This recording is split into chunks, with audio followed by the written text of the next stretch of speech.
नमस्कार. योग वसिष्ठामधल्या एका अत्यंत मूलभूत आणि काय म्हणतात त्याला गहन संकल्पनेवर आज आपण जरा सविस्तर बोलणार आहोत. मुक्ती. मुक्ती. म्हणजे बंधनातून सुटका. मग ते मानसिक असो किंवा सांसारिक, त्यातून बाहेर पडणं.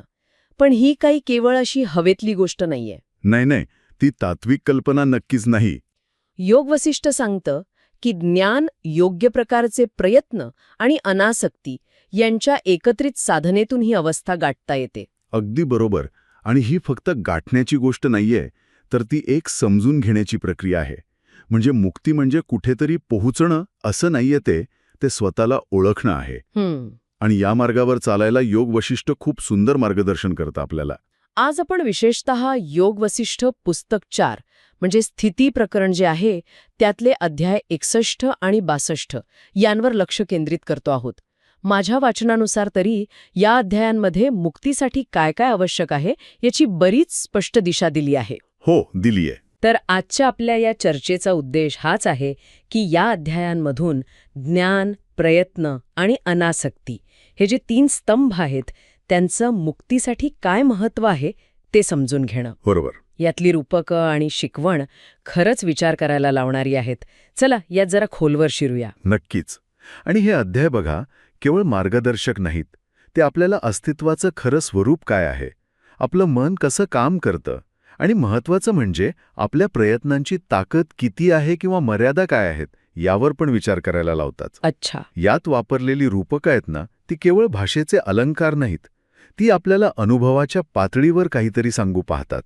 थेट आपल्या आत मनाला भिडतात. ठीक आहे, तर मग सुरुवात करूया अंतिम ध्येयापासूनच. मुक्तीची ही जी आदर्श अवस्था आहे ती नक्की कशी असते? योग वसिष्ठामध्ये वेगवेगळ्या स्वभावाच्या लोकांबद्दल, त्यांच्या मार्गांबद्दल सांगितलंय. मला विशेषतः ते रजस आणि सत्व. रजस म्हणजे क्रियाशीलता, ऊर्जा, आणि सत्व म्हणजे शुद्धता, समतोल. हो, यांचा समन्वय साधलेल्या लोकांचं वर्णन खूपच भावलं. हो, ते वर्णन खरंच खूप काव्यात्मक आहे आणि अर्थपूर्णही. रजस आणि सत्व यांचा समतोल म्हणजे फक्त निष्क्रिय शांतता नाहीये ती. अच्छा. ती एक, काय म्हणतात त्याला, जागरूक, सक्रिय आणि तरीही स्थिर अशी अवस्था आहे. म्हणजे जगात वावरताना सुद्धा आतून शांत असणं. त्यांच्यासाठी चंद्राची उपमा वापरलीये, बरोबर. पौर्णिमेच्या चंद्रासारखे तेजस्वी, शांत आणि शीतल. अगदी. अडचणी, दुःख येतात, पण त्या त्यांना फारसं विचलित करू शकत नाहीत. म्हणजे जसं ते कमळाचं पान असतं ना, पाण्यावर असूनही पाण्याने भिजत नाही. बरोबर. तसंच काहीसं अडचणी येतात, पण त्या व्यक्तीच्या मूळ स्वभावाला, त्या शांततेला डागाळू शकत नाहीत. मला वाटतं हे रूपक त्यांची ती आंतरिक शांतता आणि विचारांमधली स्पष्टता खूप सुंदरपणे दाखवतो. बरोबर. आणि कमळाचं रूपक ही फक्त अलिप्ततेचं नाहीये, ते एका अर्थी दुःखाविरुद्ध टिकून राहण्याच्या क्षमतेचं पण प्रतीक आहे. रेझिलियन्स म्हणता येईल. हो, कमळ चिखलात उगवतं, पाण्यावर तरंगतं, तरी त्याची सुंदरता, पवित्रता तशीच राहते. त्याचप्रमाणे हे रजसत्व संतुलित व्यक्ती जीवनातल्या कठीण प्रसंगांना सामोरे जातात, पण त्यांची आंतरिक शुद्धता आणि आनंद कमी होत नाही. अच्छा. आणि हा समतोल साधल्यामुळेच त्यांना मुक्ती सहज मिळते असं म्हटलंय. इथे सहज म्हणजे प्रयत्नांशिवाय असं नाही, तर आंतरिक विरोधाशिवाय, कमीत कमी संघर्षाने मिळते. झाला एक प्रकार. पण आणखी एका प्रकारच्या लोकांबद्दल पण सांगितलंय, जे सज्जन म्हणून ओळखले जातात. त्यांचा मार्ग जरा वेगळा वाटला मला. हो, थोडा वेगळा आहे. त्यांच्यासाठी कोणतं रूपक वापरलंय आणि ते या रजसत्व संतुलित लोकांपेक्षा नेमके कसे वेगळे आहेत? त्यांच्यासाठी समुद्राचं रूपक वापरलंय आणि ते खूप समर्पक आहे बघा. समुद्र? हो, समुद्र कसा विशाल असतो, गंभीर आणि आपल्या मर्यादांमध्ये स्थिर असतो. लाटा येतात जातात, पण समुद्राचं मूळ स्वरूप ते नाही बदलत. बरोबर. त्याचप्रमाणे हे सज्जन लोक आपल्या तत्वांमध्ये, आपल्या नैतिक मर्यादेत स्थिर आणि शांत राहतात. ते कशाचीही अतिरिक्त इच्छा धरत नाहीत आणि महत्त्वाचं म्हणजे सांसारिक गोष्टींमधली आसक्ती ती जाणीवपूर्वक टाळतात. हे रूपक त्यांची शिस्त आणि आत्मसमाधान दाखवतं. त्यांच्यासाठी संयम आणि मर्यादा पाळणं जास्त महत्त्वाचं आहे. म्हणजे ते अधिक जाणीवपूर्वक एका शिस्तीने आपल्या भावना आणि इच्छांवर नियंत्रण ठेवतात. चंद्राप्रमाणे शांतता ही कदाचित त्यांची सहज प्रवृत्ती नसेल, पण ते समुद्राप्रमाणे स्थिर राहण्याचा प्रयत्न करतात. अगदी. अजून एक रूपक होतं त्यांच्याबद्दल, वेलींनी वेढलेल्या वृक्षांचं. त्याचा काय अर्थ? हो, ते तिसरं रूपक आहे. ते त्यांच्या निसर्गाशी आणि समाजाशी असलेल्या सामंजस्याचं प्रतीक आहे.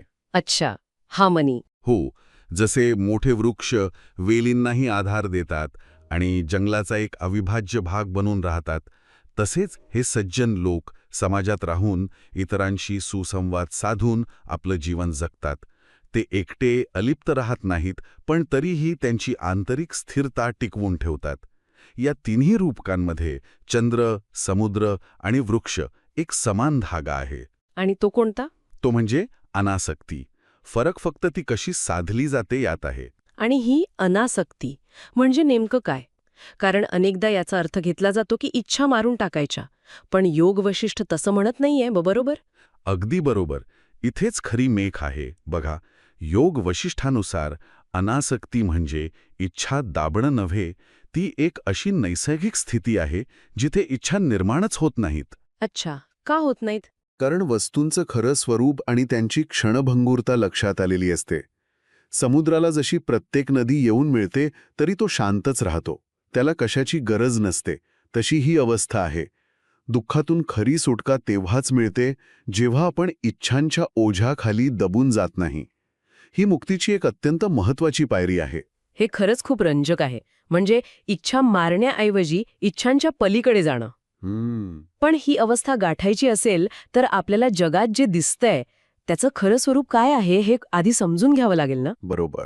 कारण आपण जगतो त्या वास्तवाविषयीच जर आपल्या मनात भ्रम असतील तर मग अनासक्ती कशी साधणार? यासाठी काही मार्गदर्शन आहे का या अध्यायामध्ये? निश्चितच आहे. अध्याय 61 मध्ये वास्तवाचं स्वरूप उलगडण्यासाठी एका अत्यंत सुंदर आणि खूप प्रसिद्ध अशा रूपकाचा वापर केला आहे. मोत्यांच्या माळेचं रूपक. मोत्यांची माळ ऐकायला तर साधं वाटतंय, पण यात काही गहन अर्थ दडला आहे. कल्पना करा, एक सुंदर मोत्यांची माळ आहे. आपल्याला काय दिसतं? फक्त मोती. जगात दिसणारी माणसं, वस्तू, घटना हे सगळे त्या मोत्यांसारखे आहेत. ते वेगवेगळे वाटतात, सुटे-सुटे, पण ते एका अदृश्य धाग्याने जोडलेले आहेत. आणि तो अदृश्य धागा म्हणजे सर्व गोष्टींना जोडणारी एकच ईश्वरी शक्ती. The single divine reality connecting all. हा धागा दिसत नाही, पण त्याच्याशिवाय माळेला म्हणजे या जगाला अस्तित्वच नाही. अरे वा, म्हणजे जगातली ही जी विविधता आहे ती केवळ वरवरची आहे, त्यामागे एकच तत्व कार्यरत आहे. अगदी तसंच. जगात दिसणारी ही नानाविध रूपं, हे आकार, हे सर्व तात्पुरतं आहे, बदलणारा आहे मोत्यांसारखं. पण या सगळ्याच्या मुळाशी असलेली चेतना, तो अदृश्य धागा, ती मात्र शाश्वत आहे, न बदलणारी आहे. सर्व काही त्या एकाच सत्याची वेगवेगळी रूपं आहेत. त्यामुळे आपल्याला जो वेगळेपणाचा भास होतो ना, तोच मुळात भ्रम आहे. याच संदर्भातलं ते एक वचन आठवते मला. हे सर्व सत्यही नाही आणि असत्यही नाही, केवळ त्या एका सत्याचे प्रतिबिंब आहे. याचा नेमका अर्थ काय घ्यायचा? याचा अर्थ खूप खोल आहे. हे जग पूर्णपणे सत्य नाही. का? कारण ते बदलतं, ते शाश्वत नाही. पण ते पूर्णपणे असत्य किंवा भास मात्रही नाही, कारण आपल्याला त्याचा अनुभव येतो की नाही? हो, येतो. ते त्या खऱ्या सत्याचं, त्या अदृश्य धाग्याचं, त्या ईश्वरी चेतनेचं केवळ एक प्रतिबिंब किंवा प्रकटीकरण आहे. जसा आरशातलं प्रतिबिंब खरं नसतं, पण ते कशातरी खऱ्या वस्तूचंच प्रतिबिंब असतं. हा अदृश्य धागा हीच ती शाश्वत चेतना आहे. आणखी एक उदाहरण दिलंय, हवेने भरलेल्या भांड्याचं. हवेने भरलेलं भांड, ते कसं काय लागू होतं इथे? कल्पना करा, एक मातीचं भांडं आहे, त्याचा आत हवा आहे, बाहेर पण हवा आहे. बरोबर. भांडं फुटलं तर काय होईल? आतली हवा बाहेरच्या हवेत मिसळून जाईल. फरक फक्त त्या भांड्याच्या उपाधीमुळे जाणवत होता. अच्छा. तसंच आपलं शरीर आणि मन हे त्या भांड्यासारखं आहे. आत आणि बाहेर सगळीकडे तीच एक ईश्वरीय चेतना भरलेली आहे. आपण वेगळे आहोत हा भास केवळ या शरीर मनाच्या उपाधीमुळे होतो. आणि हे सत्य ओळखण्याचं महत्त्व काय आहे? म्हणजे त्याने काय साधतं? हे सत्य ओळखल्याने भ्रम आणि दुःख नाहीसे होते, असं स्पष्ट म्हटलंय. भ्रम आणि दुःख दोन्ही? हो, कारण आपलं बहुतेक दुःख कुठून येतं? मी आणि माझं या वेगळेपणाच्या भावनेतून, आसक्तीतून, द्वेषातून. जेव्हा हे ऐक्य की सर्व काही एकाच धाग्यात ओवलेलं आहे अनुभवाला यायला लागतं, तेव्हा हा वेगळेपणाचा भ्रम गळून पडतो. आणि जिथे भ्रम नाही तिथे दुःख कसं टिकेल हे ज्ञानच मुक्तीच्या मार्गाचा अगदी भक्कम पाया आहे. ठीक आहे. म्हणजे पहिली पायरी झाली वास्तवाचं, त्या ऐक्याचं ज्ञान मिळवणं. पण मला वाटतं नुसतं ज्ञान असून चालत नाही, नाही का? मला आठवते आपण समुद्राचं उदाहरण पाहिलं. जगात राहून या ज्ञानाला कृतीत आणण्यासाठी, म्हणजे हा भ्रम भेदून पहिली तीरावर जाण्यासाठी प्रयत्न पण करावे लागतात. अगदी इथेच ते 3 समुद्रांचं रूपक येतं, बरोबर? मला ते खूप प्रभावी वाटलं होतं. बरोबर. अध्याय 61 मध्येच अहंकार, शरीर आणि बाह्य जग यांना 3 महासागरांची उपमा दिली आहे. हे रूपक आपल्याला सांगतं की आपलं अस्तित्व या 3 पातळ्यांवर कसं विभागलेलं आणि अडकलेलं आहे. म्हणजे हे आत्म्याला बांधणारे भ्रमाचे 3 स्तर आहेत, असं म्हणता येईल? हां, तसं म्हणायला हरकत नाही. आपण स्वतःला मी म्हणजे अहंकार समजतो. या शरीराशी एकरूप होतो आणि बाहेरच्या जगाला खरं मानून त्यात रमतो किंवा त्याच्याशी संघर्ष करत बसतो. आणि हे 3 समुद्र इतके विशाल आहेत की त्यात आपण सहज भटकू शकतो. मग यांना पार कसं करायचं? त्यासाठी काय साधन दिले आहे?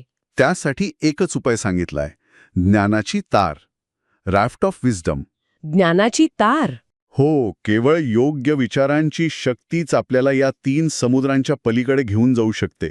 जसा एखादा मजबूत तराफा आपल्याला खवळलेल्या समुद्रातून सुरक्षितपणे नेतो, तसंच योग्य ज्ञान आणि विवेकबुद्धी आपल्याला अहंकार, देहबुद्धी आणि जगाच्या मोहातून बाहेर काढते. एक महत्वाचं वचन आहे इथे. कोणतं?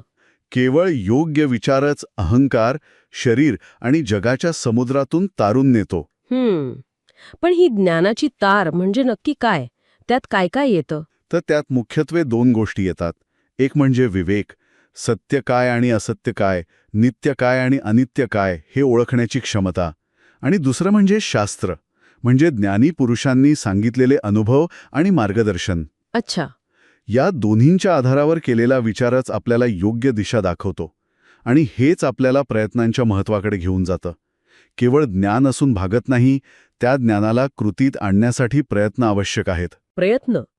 इथे मला एक नेहमीचा प्रश्न पडतो. अनेकदा लोक म्हणतात, अरे जे नशिबात असेल तेच होणार. मग प्रयत्नांना किती महत्त्व द्यायचं? योग वसिष्ठ नशीब आणि प्रयत्न यांच्याबद्दल काय सांगतं? हा खूपच महत्वाचा मुद्दा आहे. योग वसिष्ठ नशिबाला म्हणजे पूर्वकर्मांच्या फळाला नाकारत नाही. अच्छा, म्हणजे नशीब मानतं? हो, ते मान्य करतं की भूतकाळातल्या कर्मांचे संस्कार आपलं वर्तमान आणि भविष्य घडवतात. पण, आणि हा पण खूप महत्वाचा आहे, ते हेही तितक्याच ठामपणे सांगतं की नशीब हे काही दगडी शिलालेख नाही जे बदलताच येत नाही.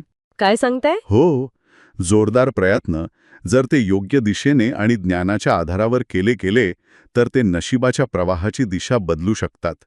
Vigorous effort can change destiny. अरे वा, हे ऐकून खरंच खूप उमेद वाटते. म्हणजे आपण आपल्या नशिबाचे केवळ गुलाम नाही आहोत. अजिबात नाही. याला दुजोरा देणारा एखादं रूपक आहे का? हो, एका पराक्रमी राजाचं रूपक वापरलंय. जसा एखादा शक्तिशाली राजा आपल्या प्रबळ शत्रूंना हरवून स्वतःचं राज्य स्थापन करतो, त्याचप्रमाणे दृढ इच्छाशक्ती आणि योग्य प्रयत्न हे नशिबावर म्हणजे भूतकाळातील कर्मांच्या प्रतिकूल परिणामांवरही मात करू शकतात. विल पॉवर कॉन्करिंग फेट. तुमची इच्छाशक्ती आणि तुमचे प्रयत्न जर तीव्र असतील तर ते प्रारब्धालाही बदलू शकतात. पण मग हे प्रयत्न नेमके कसे असावेत? म्हणजे नुसती धडपड पुरेशी आहे का? नाही, नुसती धडपड नाही. मुक्तीसाठी शिस्तबद्ध प्रयत्नांची गरज आहे. शिस्तबद्ध प्रयत्न म्हणजे? त्यात तप आणि ध्यान यांचा समावेश होतो. तप म्हणजे केवळ शरीर छळणे नव्हे, तर इंद्रियांना आणि मनाला शिस्त लावणं, अनावश्यक इच्छा आणि सवयींवर नियंत्रण मिळवणं.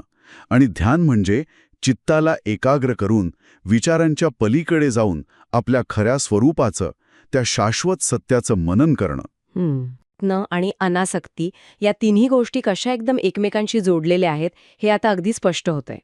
ज्ञानामुळे वास्तवाची ओळख पटते, प्रयत्नांमुळे भ्रम दूर सारता येतो आणि अनासक्तीमुळे फळाची चिंता न करता स्थिर राहता येतं. आणि या सगळ्या शिकवणीचं जणू मूर्तिमंत उदाहरण म्हणजे प्रत्यक्ष राम.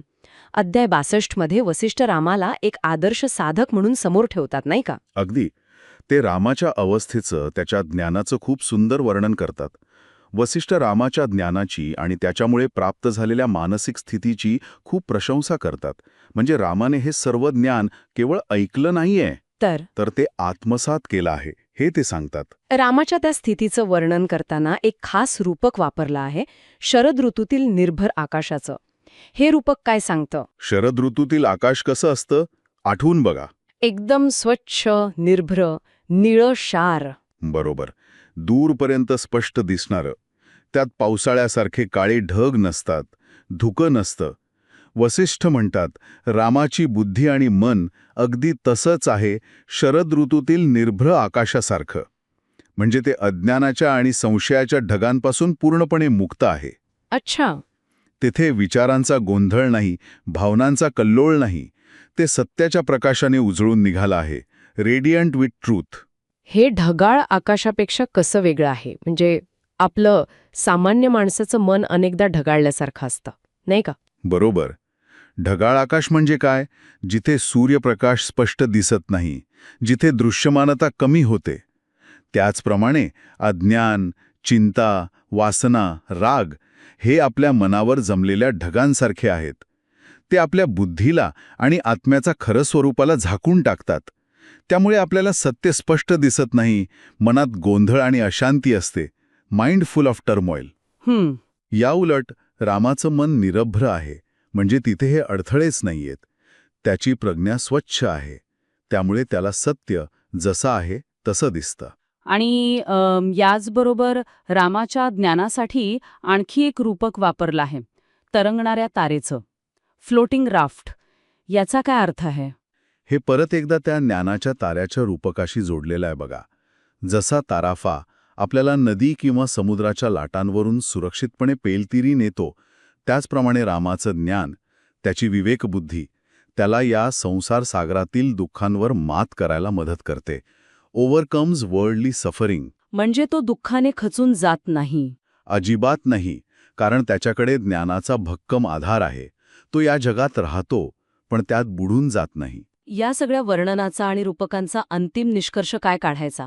म्हणजे रामाच्या उदाहरणातून आपल्याला काय शिकायला मिळतं? निष्कर्ष अगदी स्पष्ट आहे. आत्मसंयम म्हणजे मनावर आणि इंद्रियांवर पूर्ण नियंत्रण असणं, आणि विवेकबुद्धी म्हणजे सारासार विचार करून योग्य निर्णय घेण्याची क्षमता. हे 2 गुण रामामध्ये पूर्णपणे विकसित झाले आहेत. आणि हेच मुक्तीकडे नेतात. हो, हेच गुण मुक्तीकडे नेणारे खात्रीचे मार्ग आहेत. आणि महत्त्वाचं म्हणजे रामाने हे केवळ नशिबाने मिळवलेलं नाही, तर ज्ञानाच्या चिंतनाने आणि शिस्तबद्ध प्रयत्नांच्या जोरावर ही अवस्था प्राप्त केली आहे. तो एक आदर्श साधक आहे, कारण त्याने सिद्धांत आणि आचरण यांची उत्तम सांगड घडली आहे. तर आत्तापर्यंतच्या आपल्या या सविस्तर चर्चेतून काही महत्त्वाचे मुद्दे नक्कीच स्पष्ट झाले आहेत. आपण त्याचा थोडक्यात आढावा घेऊया का? म्हणजे ते लक्षात ठेवायला सोपं जाईल. हो, नक्कीच. सर्वात महत्त्वाचं म्हणजे मुक्ती ही काही नशिबाचा खेळ नाही किंवा आपोआप घडणारी गोष्ट नाही. त्यासाठी जाणीवपूर्वक काही गोष्टी करणं आवश्यक आहे. अगदी बरोबर. पहिली आणि सर्वात मूलभूत गोष्ट म्हणजे ऐक्याची समज. Understanding unity. म्हणजे हे जग म्हणजे निरनिराळ्या वस्तूंचा आणि जीवांचा पसारा नसून त्यात सर्वांच्या मुळाशी एकच ईश्वरी तत्व आहे. तो अदृश्य धागा आहे, हे खोलवर समजून घेणं. वेगळापणा हा केवळ भास आहे, भ्रम आहे, हे जाणणं. दुसरी महत्त्वाची गोष्ट म्हणजे अनासक्तीचा सराव, प्रॅक्टिसिंग डिटॅचमेंट. म्हणजे कर्म तर करायचं, पण त्याच्या फळाबद्दलची तीव्र आसक्ती सोडायची. हां, यश आलं तरी हुरळून जायचं नाही, अपयश आलं तरी खचून जायचं नाही. सांसारिक गोष्टी आणि नाती यांच्यात भावनिकदृष्ट्या पूर्णपणे गुंतून न पडता एक प्रकारची अलिप्तता ठेवून जगणं. तिसरा स्तंभ कोणता? शिस्तबद्ध प्रयत्न, डिसिप्लिन्ड एफर्ट. या तप आणि ध्यान यांसारख्या साधनांचा समावेश होतो, ज्यामुळे मन आणि इंद्रिय नियंत्रणात येतात. आणि महत्त्वाचं म्हणजे केवळ प्रयत्न नाही, तर योग्य दिशेने ज्ञानाच्या आधारावर केलेले जोरदार प्रयत्न नशिबालाही बदलू शकतात, ही श्रद्धा ठेवणं. आणि चौथा, या सगळ्याचा पाया, तो म्हणजे ज्ञानाची वाढ, कल्टिवेटिंग विजडम, विवेकबुद्धी जागृत करणं, शास्त्रांचं अध्ययन आणि मनन करणं, योग्य आणि अयोग्य यातला फरक ओळखायला शिकणं. अगदी, कारण ज्ञानाशिवाय केलेले प्रयत्न आंधळे असू शकतात आणि ज्ञानाशिवाय अनासक्ती येणं पण कठीण आहे. आणि हे सगळं प्रत्यक्ष आचरणात कसं आणायचं यासाठी पण काही मार्गदर्शक तत्व मिळतात काही अध्यायांमधून? हो, मिळतात की. जसं की चंद्राप्रमाणे शांत राहण्याचा प्रयत्न करणे, कल्टिवेट इक्वॅनिमिटी, म्हणजे जीवनात कितीही चढउतार आले तरी आपली आंतरिक शांतता ढळू न देण्याचा प्रयत्न करणे. आणि विद्वानांची संगत धरणे, सीक रायचस कंपनी, हे पण महत्वाचं वाटतं. नक्कीच, कारण ज्ञानी आणि सज्जन लोकांच्या संगतीत आपली समज वाढते आणि प्रेरणा पण मिळते. तसंच मोत्यांच्या माळेच्या रूपाप्रमाणे भ्रमापलीकडे पाहण्यास शिकणे, डिसन इल्युजन, म्हणजे जगातल्या वरवरच्या रूपांमागे दडलेलं शाश्वत सत्य ओळखण्याचा प्रयत्न करत राहणे. आणि प्रयत्नांच्या बाबतीत योग्य प्रयत्न करणे, एक्झर्ट एफर्ट वाईजली, आंधळेपणाने किंवा हताश होऊन नव्हे, तर ज्ञानाच्या आणि विवेकाच्या प्रकाशात शिस्तीनं नशिबावर मात करण्यासाठी प्रयत्न करणे. आणि समुद्राच्या रूपकाप्रमाणे फळाची अपेक्षा न ठेवता कर्म करणे, लिव्ह विथ डिटॅचमेंट. आणि हे लक्षात ठेवणं खूप महत्वाचं आहे की ही सगळी रूपकं, ती मोत्यांची माळ असो, समुद्र, चंद्र, तारा, आकाश, ही केवळ सुटी उदाहरणं नाहीत, ती एका मोठ्या चित्राचा भाग आहेत. ती एकमेकांशी जोडलेली आहेत. कशी? बघा, माळेतील मोती आणि धागा आपल्याला ज्ञानाचा पाया देतात, म्हणजे ऐक्य. समुद्राचं रूपक आपल्याला आचरणाचा मार्ग दाखवतं, शिस्त, अनासक्ती, मर्यादा. आणि चंद्राचं किंवा निरभ्र आकाशाचं रूपक आपल्याला अंतिम ध्येय किंवा आदर्श अवस्था दाखवतं, शांतता, स्पष्टता, मुक्ती. अच्छा.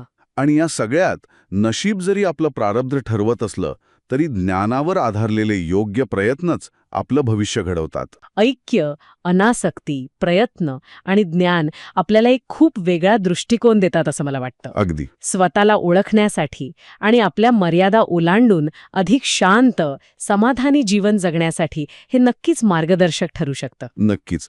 हा केवळ मोक्ष किंवा मुक्ती अशा अंतिम ध्येयाबद्दलचा विचार नाहीये फक्त, तर ते ध्येय गाठण्यासाठी वर्तमान क्षणात कसं जगायचं याचा वस्तुपाठ आहे हा. आजची चर्चा थांबवण्यापूर्वी ऐकणाऱ्यांसाठी एक विचार सोडून जाऊया का? हो, जरूर. आपण पाहिलं की योग वसिष्ठानुसार सर्व काही एका अदृश्य धाग्याने जोडलेलं आहे. सगळ्यात एकच तत्व आहे. जर हे आपण खऱ्या अर्थाने स्वीकारलं, मनात उतरवलं, तर आपल्या रोजच्या जगण्यावर, आपल्या कामावर आणि सगळ्यात महत्त्वाचं म्हणजे इतरांशी असलेल्या आपल्या नातेसंबंधांवर याचा काय परिणाम होईल? आपला स्व आणि पर हा भेद किती पुसट होईल? काय वाटतं? यावर विचार करायला नक्कीच हरकत नाही.